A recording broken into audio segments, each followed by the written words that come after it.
Chhattisgarh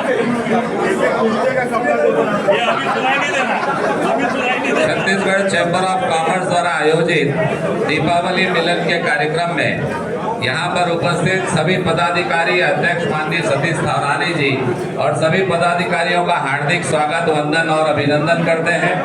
Chhattisgarh chamber of commerce ने अपनी मेहनत के साथ पूरे छत्तीसगढ़ ही नहीं अपितु देश में छत्तीसगढ़ चैम्बर ऑफ कॉमर्स का नाम किया है। जनता के बीच रचनात्मक कार्य करते रहते हैं।